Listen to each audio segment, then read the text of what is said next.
In a quiet village nestled between rolling hills and a winding river, lived a young potter named Lucas. His hands, though young, moved with an artist's grace, shaping clay into forms so beautiful they seemed to breathe. But for all his talent, Lucas had a constant, unwelcome companion: procrastination. He believed that true art could only be born from a spark of perfect inspiration, a muse that visited on its own schedule. And so, he would wait. Days turned into weeks. The potter's wheel in his studio sat still, gathering a fine layer of dust. Chunks of rich, dark clay lay wrapped in damp cloths, waiting to be given life. Lucas would spend his hours wandering the village, sketching in his notebook, or simply staring at the clouds, convinced he was gathering inspiration. He told himself that the moment would come, a grand, undeniable urge to create something magnificent. But the moment never seemed to arrive. His older sister, Mara, was a baker. Her mornings began before the sun, her hands always dusted with flour. The sweet, warm scent of her bread was the village's alarm clock. One afternoon, she visited Lucas's studio, her brow furrowed with concern. She picked up a half-finished vase, its form elegant, but its surface rough and unrefined. "Lucas," she said gently, "this has been sitting here for a month. The clay will be too dry to work with soon." Lucas sighed, leaning back in his chair. "I'm waiting for the right feeling. Mara, you wouldn't understand. Baking is a science, a recipe. Pottery is art. It can't be forced." Mara placed the vase down and looked at her brother, her expression a mix of love and frustration. "Is it? I don't wait for inspiration to bake. I get up. I light the oven. I mix the dough. Some days, the bread rises perfectly. Other days, it's a little flat. But every single day, I bake. The act of doing it, of working the dough, that's where my inspiration comes from. Not before." She pointed to his still wheel. "Your inspiration, out there in the clouds. Lucas, it's in the clay. But you have to touch it first." Her words stung, but Lucas dismissed them. What did a baker know of the artist's soul? He was different. He needed that lightning strike of genius. Soon after, the annual village festival was announced. It was the biggest event of the year, a time when craftsmen from all over the region came to display and sell their wares. The centerpiece of the festival was always the Master Potter's exhibition. This year, the Master Potter was Elias, a man whose creations were legendary. It was said his pots held the wisdom of the mountains and the serenity of the river. Lucas's heart leapt. This was it, the ultimate source of inspiration. He would see Elias's work, feel the energy of the master, and then, surely, his own creative floodgates would burst open. He decided he would create his masterpiece for the festival. He had 6 weeks, plenty of time, he thought, once inspiration struck. The first week, he prepared. He cleaned his studio meticulously, arranged his tools, and researched ancient glazing techniques. The second week, he observed. He spent hours by the river, watching the flow of the water, telling himself he was internalizing its rhythm for his pottery. The third and fourth weeks blurred together in a haze of waiting.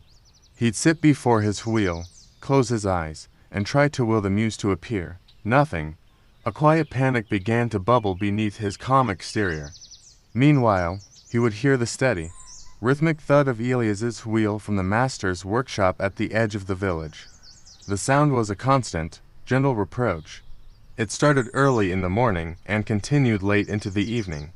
Day in, day out, with only 2 weeks left, panic gave way to desperation. Lucas abandoned his search for a grand idea and frantically started working. But his hands felt clumsy, his mind empty. The clay, which once felt like an extension of himself, now felt foreign and resistant. He threw pot after pot, but each one was a disappointment. They were lopsided, thick, uninspired. He was out of practice. The connection between his mind and his hands had frayed. His grand vision was nowhere to be found. Replaced by the grim reality of his rusty skills, the day of the festival arrived. Lucas's stall was nearly empty, holding only a few of his older, Simpler pieces, he was ashamed.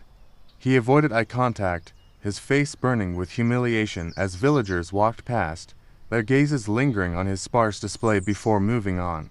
His shame drew him to Elias's exhibition. There, in the center of the square, was a collection of pottery so exquisite it silenced the crowd. Each piece was a universe unto itself, but what struck Lucas most wasn't their perfection.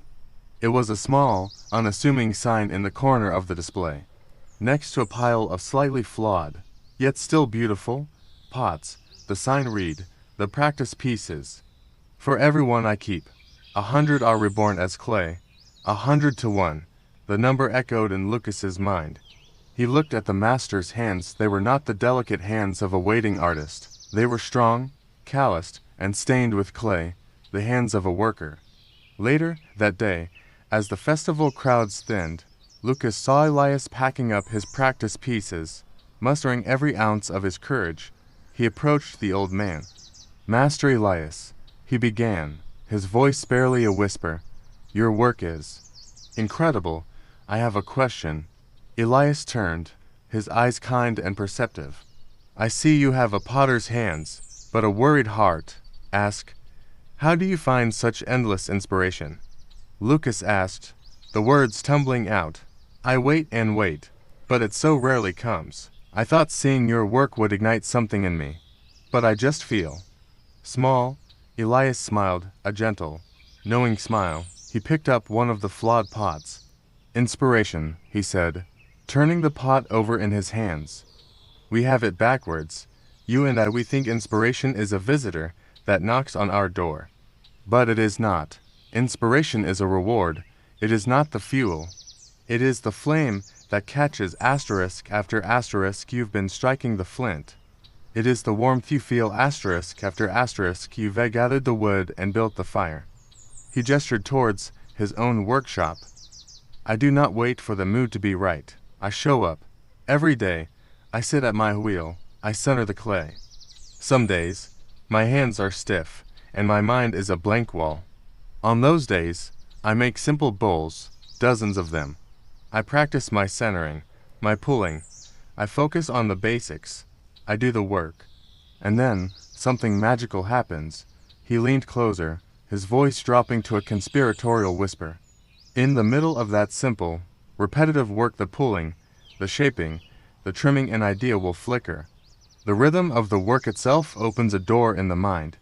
The feel of the clay suggests a new form. A mistake becomes a new design. Inspiration is not the cause of action. It is the child of action."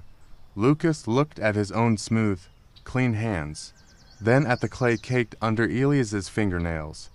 He thought of his sister, Mara, her hands always covered in flour. He thought of the constant, rhythmic sound from Elias's studio. It wasn't the sound of genius. It was the sound of discipline. "So," Lucas said slowly, the realization dawning like a sunrise, "you don't wait for the great idea. You start with a small action." "Precisely," Elias affirmed. "Motivation is fickle. It comes and goes like the weather. But discipline is a muscle. The more you use it, the stronger it gets. Show up. Do the work, even when you don't feel like it. Especially when you don't feel like it, the art will follow. The inspiration will find you, but it will find you with your hands already in the clay." That evening, Lucas returned to his dusty studio. He didn't wait for a feeling. He didn't search for a grand idea.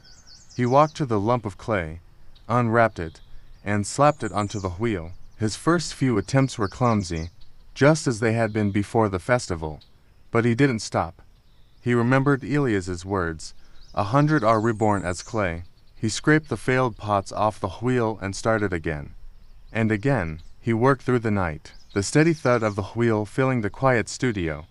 He wasn't creating a masterpiece. He was just making bowls, simple, humble bowls. But, as the sun began to stream through the window, painting the room in morning light, he felt it. A flicker. The clay in his hands felt different, familiar, pliable. An idea, not grand but gentle, whispered in his mind, a new curve, a different lip. It wasn't a lightning strike, it was a quiet dawn. And it had found him, right there, with his hands covered in clay. From that day on, Lucas's wheel was rarely still. His studio was filled with the quiet, consistent sounds of work. There were still days the inspiration didn't come, but Lucas no longer waited for it. He showed up, he centered the clay, and he began. He learned that the greatest masterpiece in a single, perfect pot, it is the discipline to create 100 flawed ones, the courage to keep starting over, and the wisdom to know that true art is not found in waiting, but in doing. Thank you for watching. If this story resonated with you, consider subscribing for more tales of growth and discovery. See you in the next video.